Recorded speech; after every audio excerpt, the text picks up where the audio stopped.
Iran का Saudi अरब पर missile दागना Pakistan के लिए कड़ी इम्तिहान। ईरान में रजीम चेंज हो गया, अयतुल्लाह ख़ामनेई को कैसे टारगेट किया गया। नाज़रीन, मैं अताउल्लाह खान। कुछ रिपोर्ट सामने आई है जो मैं आप लोगों के साथ शरीक करना चाहता हूँ।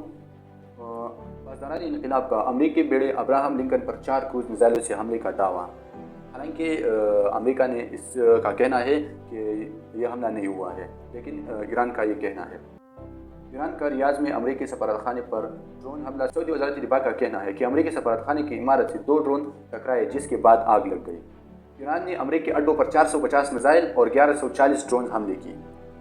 ये रिपोर्ट सामने आई है जिसमें ईरान ने अमेरिका को बड़ा नुकसान दिया है। ये बड़ा नुकसान इसलिए है कि जो ईरान कहता है कि उन्होंने अब्राहम लिंकन पर हमला किया है और इसमें उसको 4 क्रूज़ मिसाइल से अटैक किया है।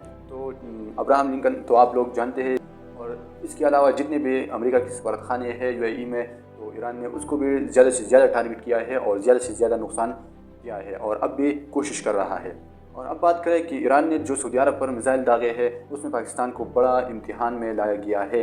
इस वजह से कि आप लोगों को मालूम होगा कि पाकिस्तान और ईरान एक दूसरे के साथ हाल ही में जो मुआहिदा किया था कि एक पर हमला होगा तो वो दूसरे पर भी हमला समझेगा। तो एक तरफ तो तीनों मुस्लिम ममालिक हैं और दूसरी तरफ ईरान ने सऊदी अरब पर हमला किया है।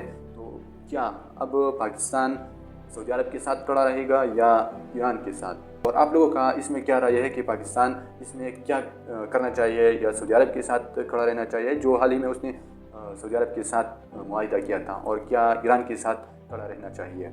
तो अगर बात करें रजीम चेंज की, तो जिस तरह अमेरिका चाहता था कि रजीम चेंज हो जाएगा, तो ये इतना आसान नहीं है रजीम चेंज जितना अमेरिका सोचता है।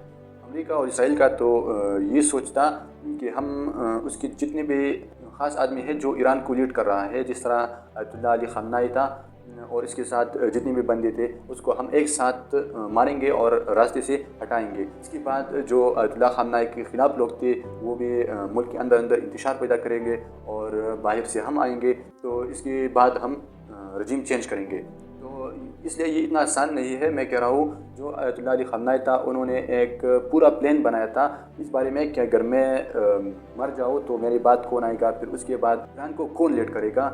और अगर आप देख सकते हैं अयतुल्लाह अली ख़ामनेई तो वफ़ात हो चुके हैं, लेकिन इसके बाद भी ईरान बाकायदा तौर पर अमेरिका के जितने भी सफारतखाने हैं उस पर अब भी हमले कर रही है।